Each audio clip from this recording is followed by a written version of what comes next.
नमस्कार मित्रों, मैं हूं आपका दोस्त वैभव नानेकर। और मैं सबसे पहले मेरे सभी सब्सक्राइबर से तहे दिल से माफ़ी चाहता हूं कि मैं इतने दिनों से आपके सेवा में प्रस्तुत नहीं हो पाया, आपके लिए कोई भी वीडियो मैं बना नहीं पाया। लेकिन कुछ मजबूरी थी और इसीलिए मैं आपके सामने नहीं आ पाया।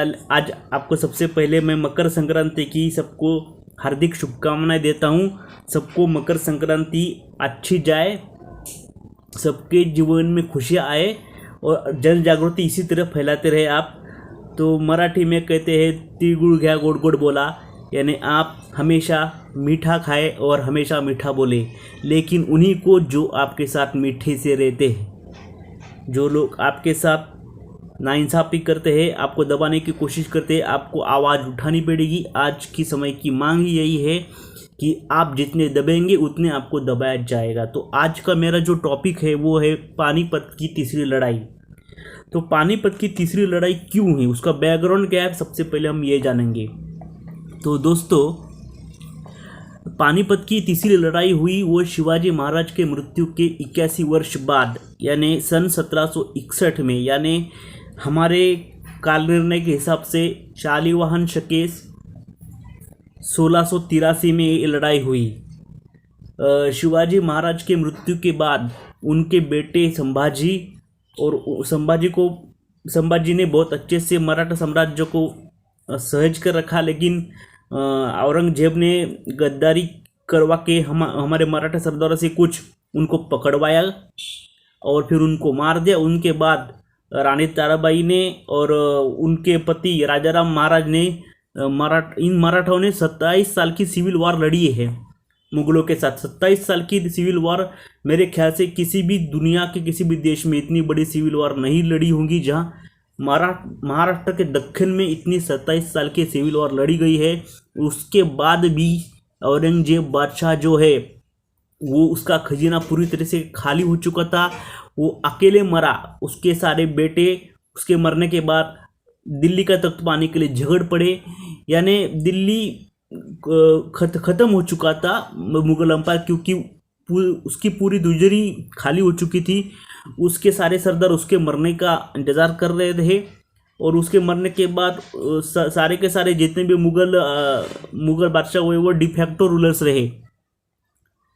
मोहम्मद शाह रंगीला जो 1719 से लेकर 1748 तक बादशाह था और मुगलों का, वो नाम मात्र बादशाह था। और रंग जैसे उसका नाम था, रंगीला मिजाज था उसका। और उसके कार्यकाल में सिर्फ आगरा और दिल्ली तक ही मुगल सल्तनत रह चुकी थी। तो ये युद्ध का बैकग्राउंड आप देखिए। बाजीराव पेशवा ने मुगलों को सिर्फ दिल्ली और आगरा तक सीमित करके रखा था। वो 10 साल और दी जाते तो ईरान तक हमारी हिंदुत्व की साम्राज्य होता, लेकिन वो 40 साल तक ही जिए। चलो ठीक है। बाजीराव पेशवा के मृत्यु के बाद उनके बेटे बालाजी बाजीराव ने बहुत ही सहजता के साथ मराठा साम्राज्य को और ज़्यादा बढ़ाया, फैलाया, बंगाल तक चले गए। आपको शायद पता नहीं होगा, 1757 में बंगाल के जो वहाँ पे उनके जो सुल्तान थे उनको अंग्रेज इसके लिए हरा सके क्योंकि 1756 तक मराठा जो है बंगाल पे रेड करते रहे थे। 6-7 रेड की बंगाल पे और उनको पूरी तरीके से इकोनॉमिकली, सोशली पूरी तरीके से काट दिया। बंगाल का जो सूबेदार था वो पूरी तरीके से खुड़खुड़ा, यानी एकदम पूरा कमज़ोर और ख़त्म हो चुका था। उस पर कोई भी हमला करता तो वो सिराजुद्दौला हार ही जाता। तो 1757 में फिर ये अफगानिस्तान से चैलेंज आया मराठों को, मतलब मराठी को नहीं आया लेकिन दिल्ली तबाह करके चले गए थे ये अफगान। अफगान के जो दुर्रानी थे वो दिल्ली को जो है 2 बार 3 बार लूट के चले गए थे। उससे पहले नादिर शाह 1739 में दिल्ली को लूट कर चला गया था। तो दिल्ली की अवस्था बहुत ही बिकट थी और कोई भी राजपूताना से या जाट, सबकी मैं रिस्पेक्ट करता हूँ, लेकिन कोई भी जाट, राजपूताना या सिख दिल्ली को उजाड़ने से नहीं बचा पाया। 3-4 बार दिल्ली उजड़ी है। 1739 से लेकर 57 तक 4 बार दिल्ली पे हमले हुए, दिल्ली खून के नदियों में बही और दिल्ली के तरफ कोई भी देखने वाला नहीं था। कोई भी हिंदुस्तान में कोई भी राजा ऐसा नहीं था जो दिल्ली को बचा सके। दिल्ली की तरफ देख के दिल्ली पे उसको तरस और रहम आए कि अरे ये हमारी राजधानी है। दिल्ली नाम की राजधानी रह गई थी हिंदुस्तान की। हिंदुस्तान मुगल सल्तनत के ख़त्म होने के बाद फिर से 100-200 राजवाड़ों में बढ़ गया था। अंग्रेज़ों के हिसाब से तो 556 थे, तो छोटे छोटे राज्य रजवाड़ों में हिंदुस्तान फिर से बढ़ गया था। तो ये इस तरीके से हालत थी। और 1757 में जब ये आया तैमूर, जो मोहम्मद शाह अब्दाली का बेटा था, उसको मराठों ने अपने जो सरदार था, अपने जो मराठों ने अपने मराठों के जो अपने नाना साहब के जो भाई थे, उनको भेजा उन्होंने कि उसको खदेड़ दो यहाँ से। और फिर श्रीमंत के भाई जो है वो चले गए वहाँ पे और उन्होंने उनको खदेड़ दिया, हिंदुस्तान से खदेड़ दिया। उनको अटक तक उनका पीछा किया। अटक जो है आज के अफगानिस्तान पाकिस्तान के बॉर्डर पे आता है। तो वो सतलज नदी जो है वो पार नहीं कर पाए क्योंकि वो पानी गर्म था, नहीं तो वो पार करके अफगानिस्तान में भी मराठे 1758-59 में चले जाते।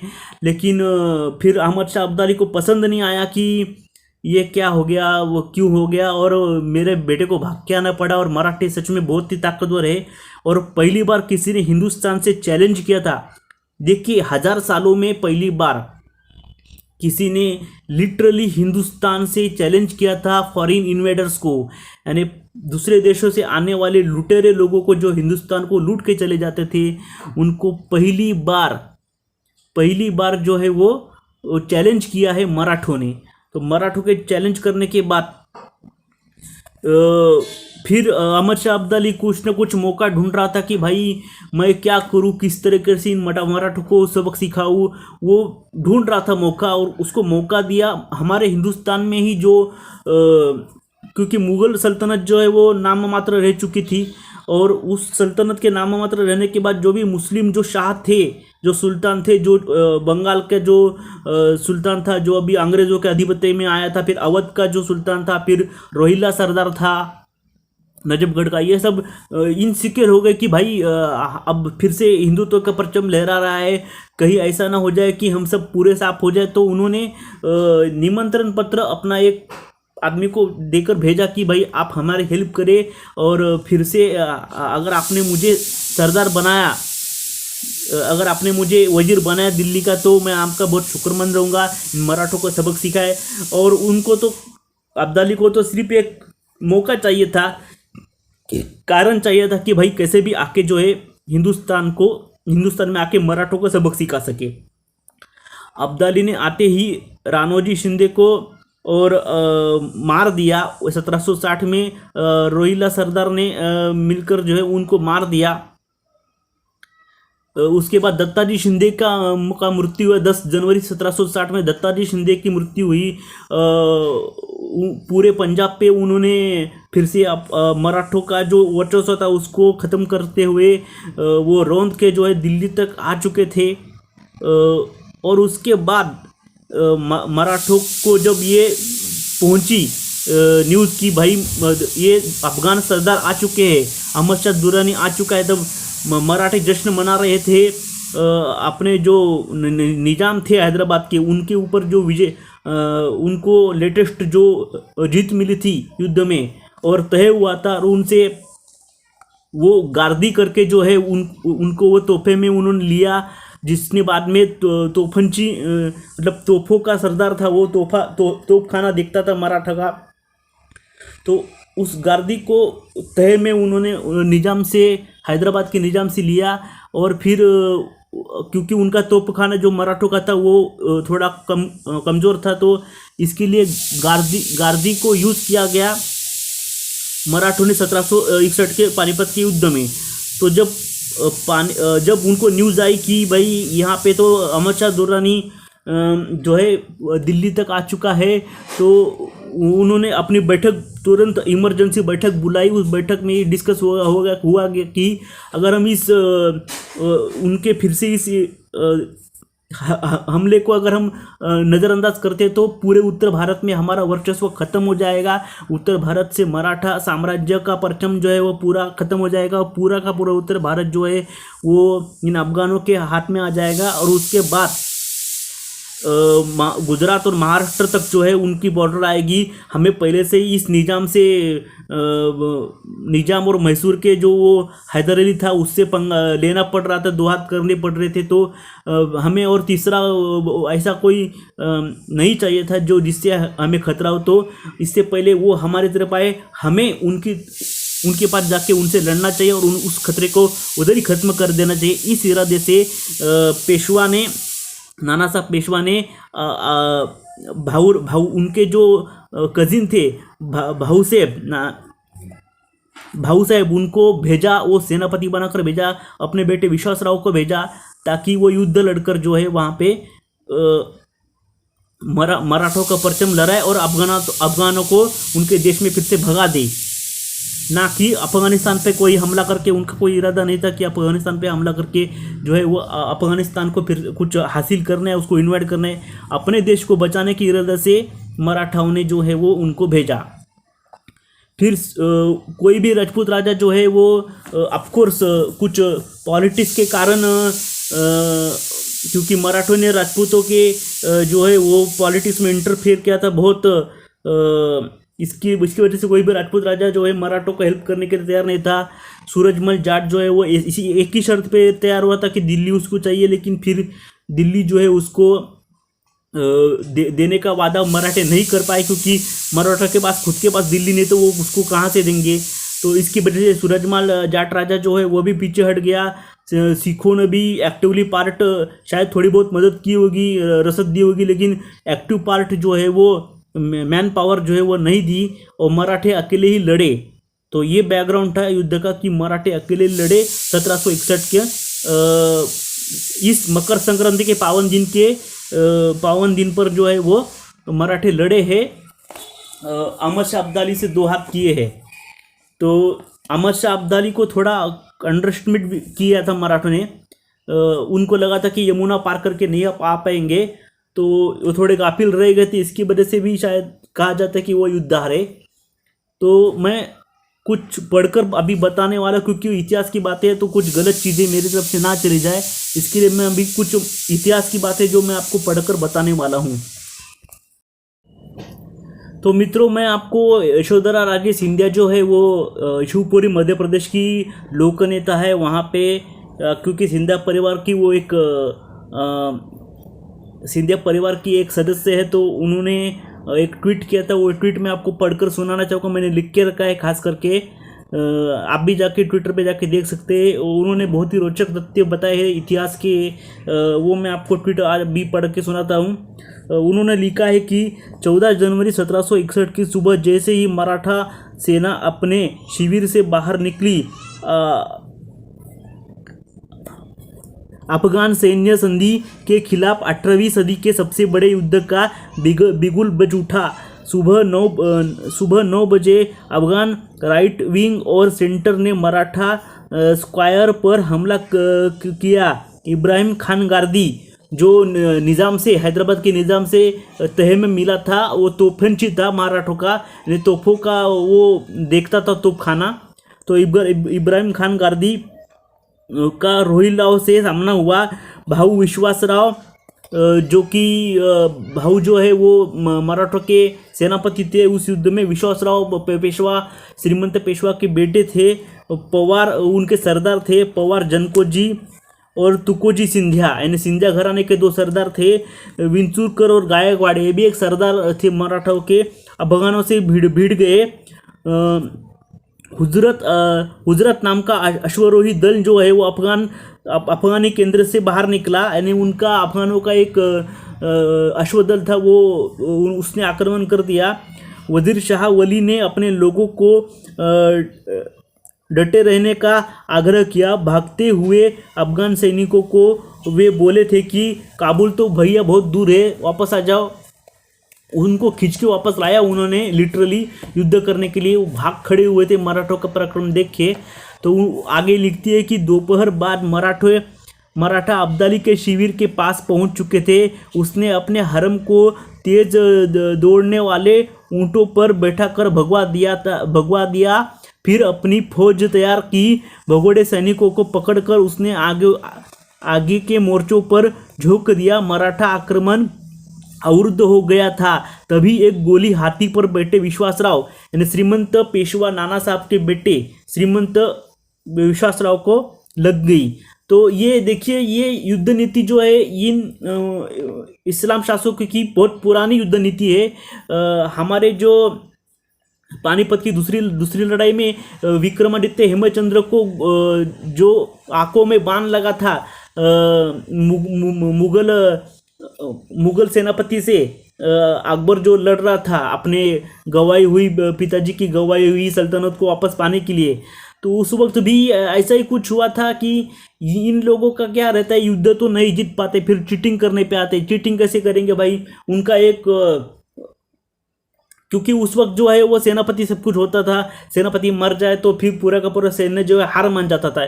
हमारा ऐसा ही परंपरा थी युद्ध की। तो पृथ्वीराज चौहान को भी ऐसे ही मारा, उससे पहले के भी बहुत सारे राजाओं को ऐसे मारा। एक उनकी विशेष टुकड़ी रहती है, वो किलर टुकड़ी रहती है। वो किलर टुकड़ी क्या करती है, जो बड़े बड़े सरदार है, बड़े बड़े राजा रहते हैं जो युद्ध में भाग रहे थे, क्योंकि हमारे हिंदू राजा तो पीछे रहते नहीं इन लोगों के जैसे, तो आगे रहते हैं, तो वो सिर्फ उनको टारगेट करते हैं। बहुत सारे बाण मारे होंगे, बहुत सारी गोलियां मारे होंगी, एक लग गई विश्वासराव को और फिर वो पानीपत में वीर गति को प्राप्त हो गए। तो ये इनकी बहुत पुरानी तकनीक है। जब हार रहे होते हैं युद्ध तो डेस्परेशन में आके ऐसी चीप टैक्टिक्स इस्तेमाल करते हैं और इसी से ये युद्ध बहुत सारे जीते हैं। नहीं तो ये युद्ध जीतते भी नहीं और 558 साल उनको राह देखनी पड़ती है। आप मेरे पिछले वीडियो जाके देखिए, मैंने बताया आपको किस तरीके से कि 558 सालों तक हमारे हिंदुत्व के राजाओं ने कैसे इन लोगों को अपने देश से, अपने मातृभूमि से दूर रखा था। तो ये इसी तरह की टैक्टिक्स इस्तेमाल करते थे ताकि अपने हिंदू राजाओं को मार सके। तो आगे मैं पढ़ता हूँ कि एक गोली विश्वासराव को लगी जाकर और विश्वासराव मारे गए थे। भाऊ ने खुद को युद्ध में झोंक दिया। भाऊ ने नाना साहब पेशवा को जो है, श्रीमंत पेशवा को वादा किया था कि उनके बेटा जो है उनकी अमानत है और वो उनको सुखरूप लाएंगे वापस, लेकिन क्योंकि वो मारे गए तो वो बहुत भावुक हो गए। और हमारे रूलर्स ऐसे भावुक बहुत जो होते हैं, तो भावुक होकर वो युद्ध में उन्होंने 400-500 सैनिक लेके वो एकदम बीच में चले गए दुश्मन के सेना के, और फिर वो मारे गए।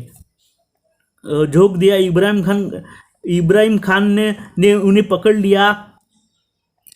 जनको जी को भी पकड़ लिया था और वो हाथ में मराठा सेना का दाहिना अर्धांश दिल्ली की ओर कूच कर गया। यानी होलकर के साथ जो है वो बहुत सारे पिलीग्राम्स यानी बहुत सारे क्योंकि वो काशी मथुरा भी घूमना था, तो सिर्फ सेना नहीं गई थी उधर पानीपत में। उनका प्लान ये था कि पानीपत में अफगानों को हरा कर जो है वो काशी मथुरा अपने स्त्रियों को, अपने घर की स्त्रियों को जो है वो काशी मथुरा का भी दर्शन हो जाएंगे।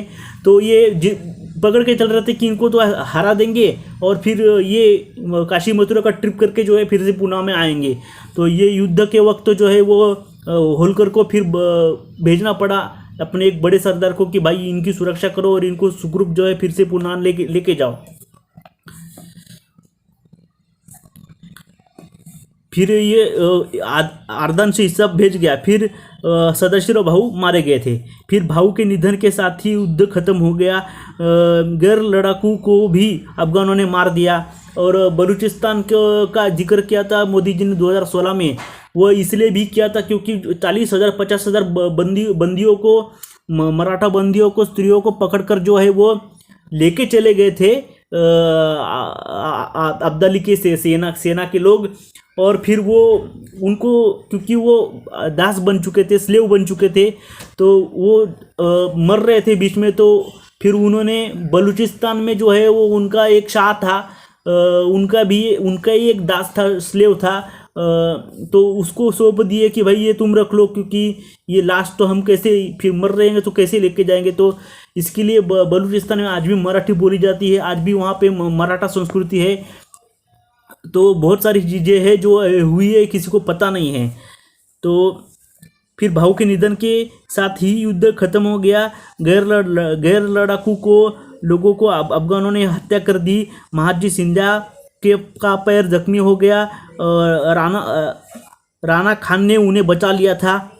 नाना फडणवीस ने वेश बदलकर पूना पहुंचे और फिर नाना फडणवीस और महादजी शिंदे ने मिलकर जो है अगले 30-40 साल तक जो है मराठा एम्पायर को गिरने से बचाया। उनके मृत्यु के बाद ही मराठा एम्पायर जो है वो पेरिश हो गए थे, यानी खत्म हो गया था।